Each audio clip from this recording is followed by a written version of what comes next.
चलिए, इस समय ग्राम नारी में हूँ और पीछे शहीद स्थल का एक फोटो है। आप देखिएगा, उसमें माननीय विधायक केदारनाथ मनोज रावत जी द्वारा एक स्मृति चिन्ह यहाँ पे लगा हुआ है, यानी कि इनके कार्यकाल में ये बना होगा या इन्होंने बनाया होगा। मनोज भाई, सबसे पहले जानना चाहूंगा, ये आपके द्वारा बनाया गया है?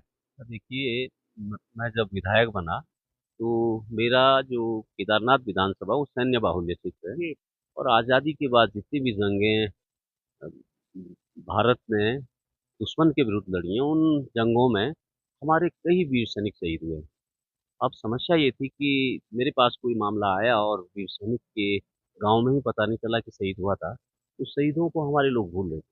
देखिए, जो कौम, जो देश, जो राज्य अपने शहीदों को या उन लोगों को भूलता है कि जिन्होंने राज्य के लिए, देश के लिए प्राणों की आहुति दिया और अच्छे काम किए हैं, तो उसको उसकी प्रगति की गुंजाइशें कम हो जाती है और आगे आने वाली पीढ़ी को प्रेरणा भी नहीं मिलती है। तो मैंने ये तय किया कि मेरे विधानसभा में जितने भी सोल्जर्स कोर्ट्स एक सूची देता है कि भाई इस विधानसभा के कितने लोग शहीद हुए, तो जितने भी शहीद सैनिक हुए थे पुत्रों के स्मारक में ना, और ये राजस्थानी शैली देखिए, क्षत्रिय है, ये क्षत्रिय है।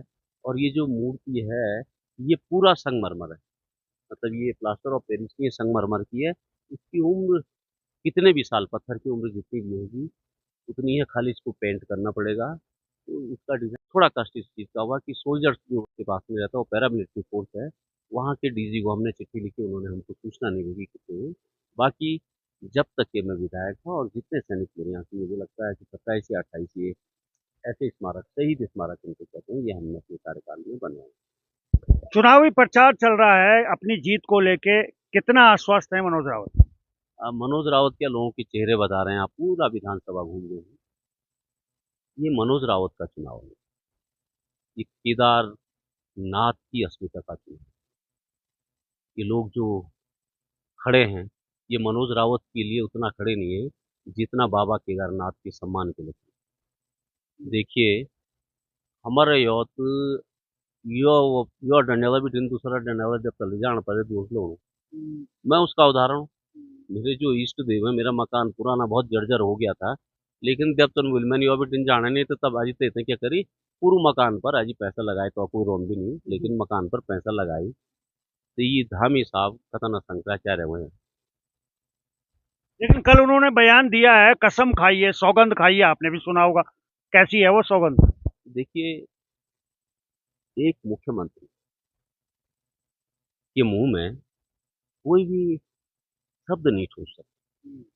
मुख्यमंत्री जी को ये कहना चाहिए कि, या तो ये बताना चाहिए कि जो बौराड़ी में उन्होंने भाषण दिया था, जिसमें उन्होंने बहुत साफ खुल करके कहा है कि यात्रा में भीड़ हो रही है, शीतकाल में लोग नहीं जा पाते। देखिए, शीतकाल का गद्दी स्थल हमारे सैकड़ों सालों से ऊखी मठ है। पंच केदार का गद्दी स्थल कहते हैं। बाबा केदारनाथ की विग्रह मूर्ति केदारनाथ में आती है, ये सब जानते हैं।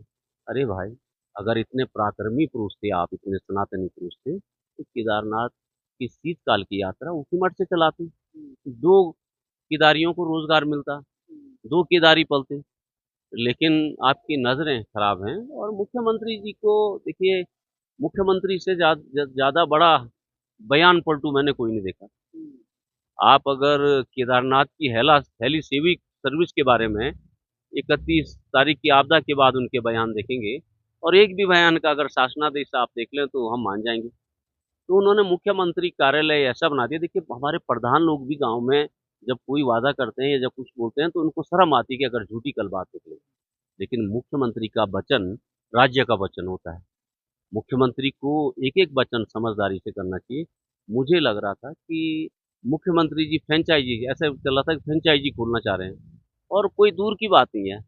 अभी 3-4 दिन पहले फ़ेसबुक पर सबने देखा है, वो बेशर्मी के साथ बोराड़ी जो मंदिर समिति है, वो बेशर्मी के साथ डाल दिया कि केदारनाथ मंदिर ट्रस्ट अभी कार्यक्रम किया उन्होंने। तो मुख्यमंत्री, मुझे लगता है कि सत्ता के अहंकार में, देखिए रावण को भी ये अहंकार हुआ था।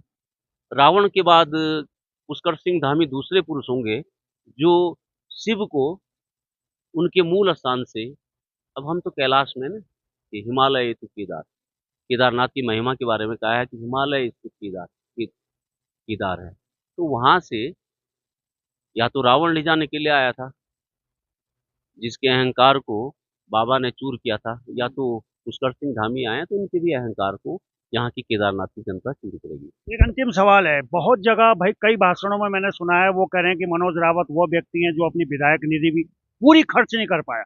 एक जगह नहीं कई जगह मैंने ये उनके भाषणों में सुना है, क्या कहेंगे इसको? बहुगुणा जी, सीडीओ का दफ्तर यहाँ से बिल्कुल दूर नहीं है। पहले तो उनको अगर आरोप लगाना तो सीडीओ उनके अधीन है, वहां से आंकड़े लेकर के लगाएं। देखिए, इस गांव में मैं दावे के साथ कह रहा हूँ, जिस गांव में भी आप जाएंगे तो 17-18 लाख की योजनाएं जो कहीं भूतो न भविष्यत मैं दावे के साथ कहता हूँ कि किसी विधायक की मुझसे ज्यादा योजनाएं हों जमीन पर तो यह है। ये ऐसे स्मारक किसी ने बनाया हूँ, जैसे प्ले ग्राउंड मैंने बनाया हूँ, हर गांव में लाइब्रेरी मैंने दी है, तो ये मैं अपने जेब से दिए।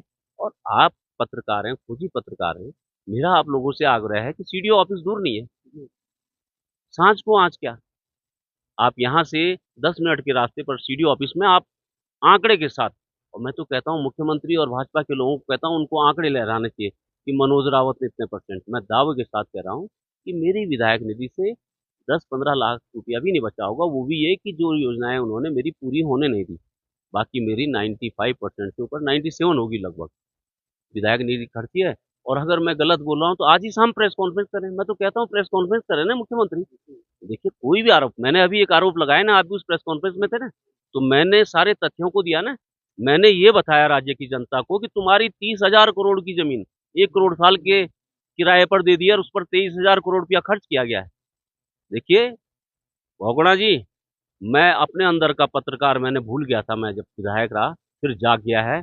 मैं आने वाले समय में वो घोटाले खोलूंगा कि जिससे पुष्कर सिंह धामी के नीचे की जमीन खिसक जाएगी। चलिए, आप अपने पत्रकारिता को और पत्रकार को जगा के रखिएगा, क्योंकि जिंदा हैं तो जिंदा दिखने भी चाहिए। चलिए, समय देने के लिए बहुत बहुत धन्यवाद।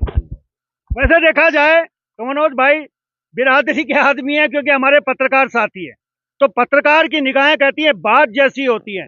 अब इनकी बात जैसी निगाहें 20 तारीख को क्या कुछ रंग लाएगी, उस पर निगाह रहेगी। तो चलिए, बने रहे।